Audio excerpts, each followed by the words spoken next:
Hello everybody, this is Punk and welcome to my channel. Today we are going over how to draw the human figure. So, I always like to start with what is called the dynamic line. It is basically showing what direction the body is flowing in. So for example, if we look at this book cover here, the dynamic line is a C shape. It starts here at the head, it curves through the torso, and the curve finishes through the leg. Usually the dynamic line will be either a C shape or an S shape. Here I went out of my way to use a more basic pose where he's literally just standing there to help him show everything more clearly. That's why the dynamic line here is a lot more straight, but even then you can kind of see that C coming through. Now, proportions. The human body is 7 to 8 heads tall. We like to use heads as a measuring stick in art because it's right there in the piece. That being said, how many heads tall a figure is depends a lot on art style. A lot of more cartoony styles, they will make the figure like 5 to 6 heads tall. With anime styles, it's usually 6 to 7 heads. I usually use a more cartoony style, so we're going to go with 6 heads here.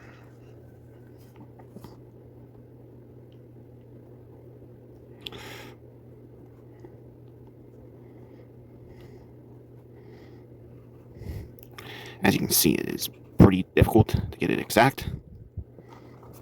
Something you can do here is to have your fingers, your fingertips, help figure out the distance.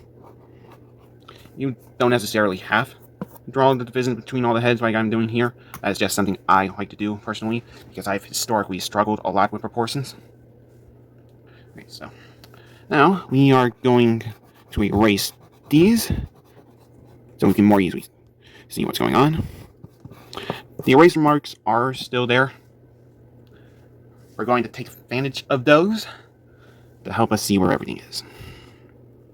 Now, a lot of people like to start with the heads, but if you're someone like me who has a bad habit of making the head too big, you might find the torso easier. That being said, because most people start with the head, we're going to draw the head on a separate piece of paper here.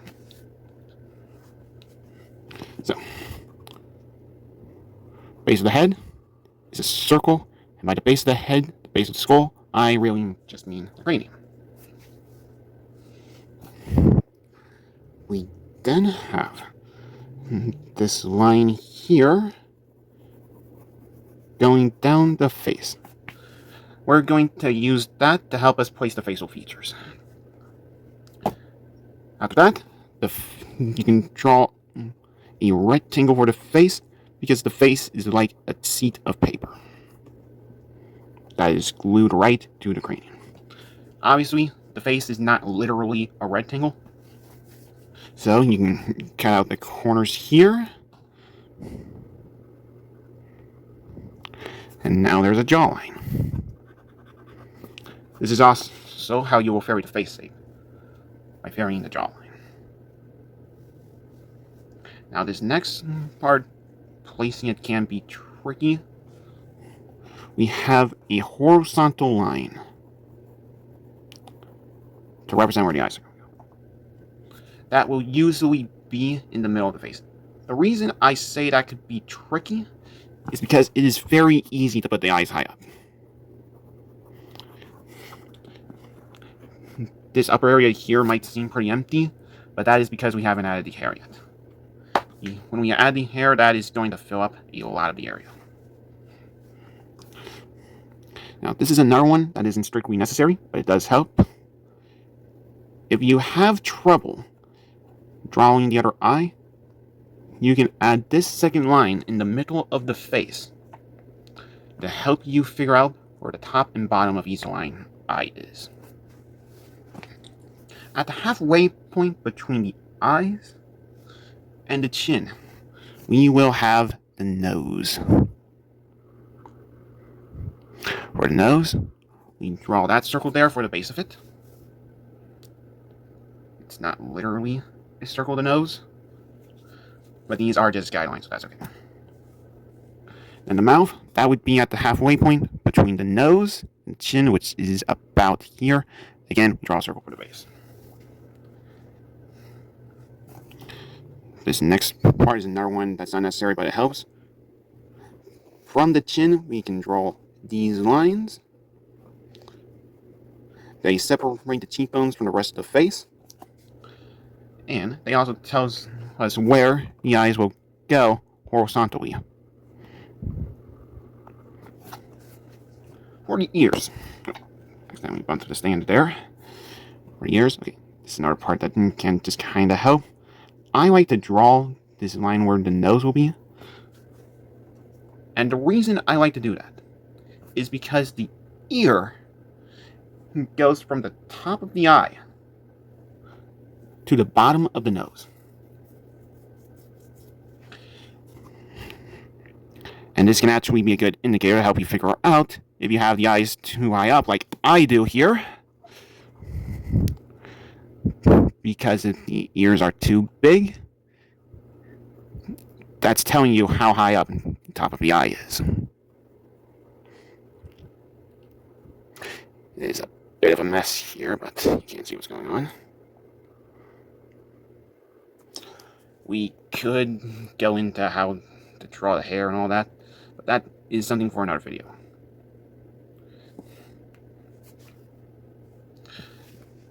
From here, you erase the guidelines, make them easier to see. Sorry, I'm tired here. Okay, so here you can erase the guidelines to help you see what you're drawing. And then, honestly, a lot of the rest with the face depends on art style. I know I've been saying that a lot this video. However, the face is the single biggest way to recognize art style.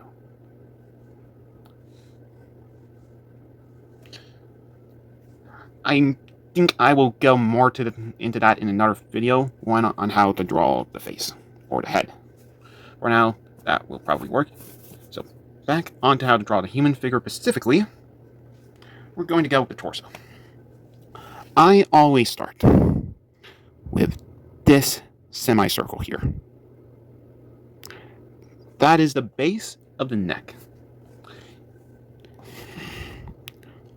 I then like to add this line here to sew the middle of the chest, or rather, the middle of the ribcage.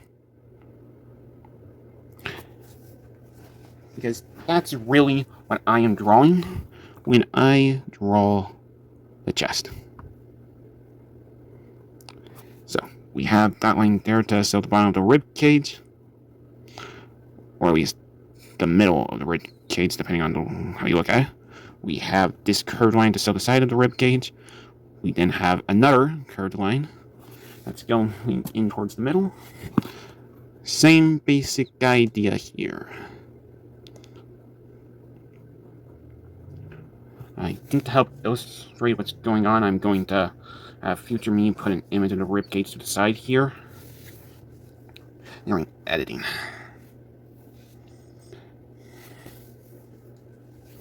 After that, I like to draw the pelvis, which will be hovering just above the halfway point of the body. So I start with this line here, and I basically draw a pair of underpants, because that is the general shape of the pelvis. It's why underpants are shaped the way they are. For the abdomen, we have these lines right here. Then, this is another one that isn't strictly necessary, but something I like to do. We continue this line to help us sew the middle of the body.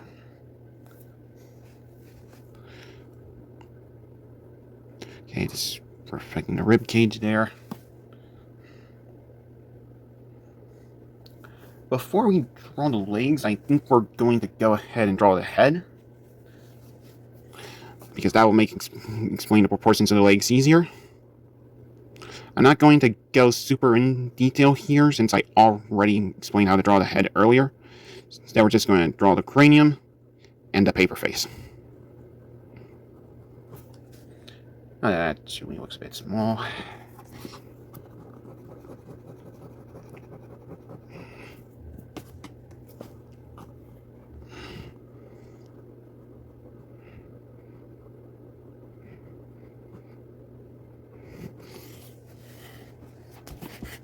Now,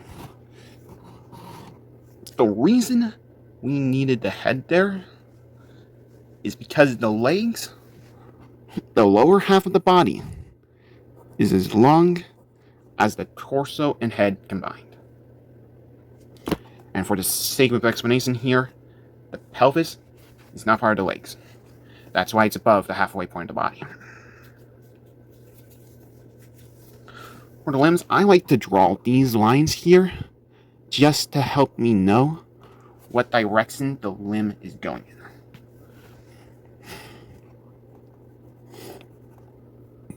We draw a circle for the joint, aka the knee here because it's a leg. We also draw one for the ankle. And then let's do the other leg. In the reference I have open on my laptop next to me, that leg is actually bent.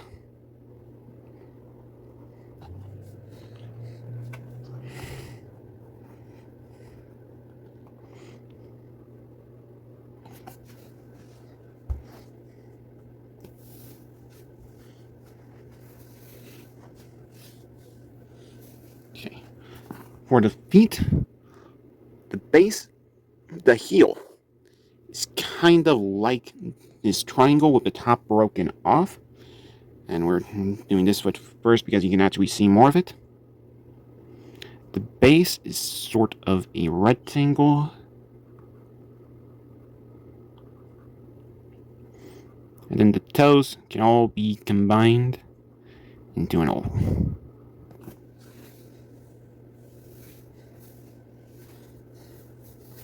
For this foot, we're going to raise the ankle a bit. This foot is directly facing the camera, so we're just going to draw the base and the toes, and that actually looks pretty small, so...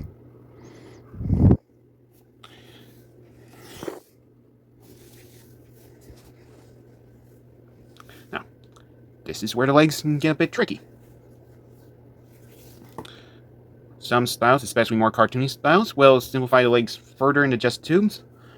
But for the sake of explanation here, to cover as much ground as we possibly can, to actually explain what the body looks like, the lower leg is a bit of a diamond shape.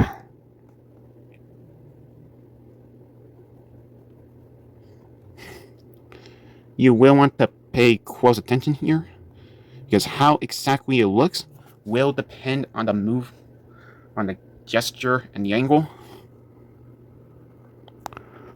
But this is what it basically looks like here.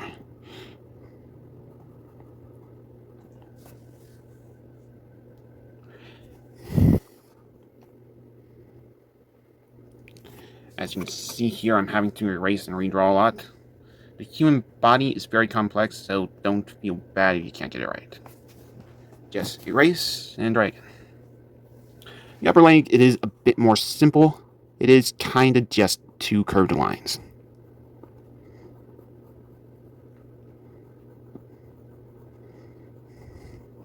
With this one, the muscle is being flexed just a bit, so we'll make that leg a bit more thicker to reflect. The easel is moving.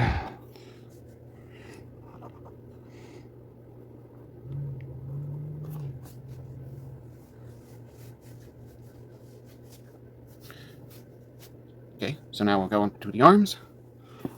For the elbows, it is usually a good idea to draw a line here. I don't remember the bone's name, but towards the top of the torso, there is a bone that connects the elbows together, and I actually think it might be a bit lower.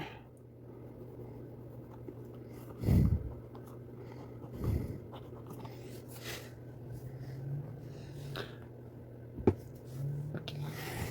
So basically, this line here represents that bone I was talking about. For the elbow, again, we draw circles for the joints. Then you're going to notice that this will be somewhat similar to how we did the legs. Like we did with the legs, we're going to have these lines here, so we know where each part of the arm is. We then have these circles representing the joints again, this time the elbows. Then I'm going to draw lines here to represent the wrists. Then hands. Hands are kind of tricky. If you're in the art community at all, you know how notorious hands are for being difficult to draw. So because this video is already getting on the long end, we are just going to draw rectangles for the hands here. Obviously, hands are not literally just rectangles, but they are complex enough that they can basically just be their own entire video.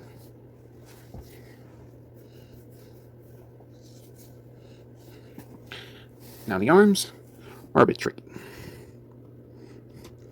Okay, so we are going to... The upper arm is similar to the upper leg in the sense that it's these two curved lines. These curved lines will be a lot more potent on someone more muscular. Then something else that depends on musculature is the delts is basically just the muscle covering the shoulders. It is like a very thick ball. Well, not quite a ball. It's how I put it. It's kind of like this cell shape. Everyone has delts, but it won't be visible on everyone. So we're not going to worry too much about those. Then the lower arm is, again, sort of like this diamond. Again, the exact details of it will depend on the angle and gesture, but it is kind of a diamond shape.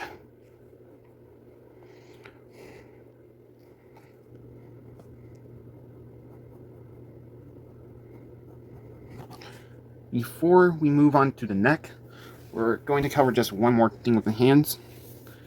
The hand will normally be just big enough to cover the face. Not the whole head, specifically the face.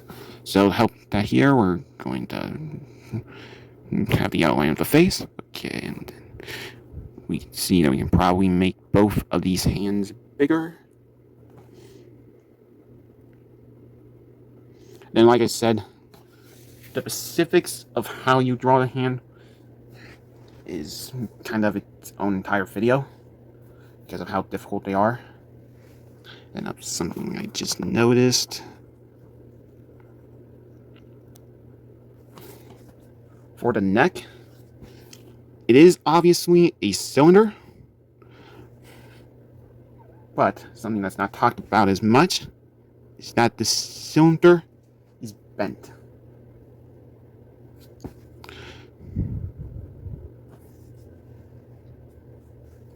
Okay, it is...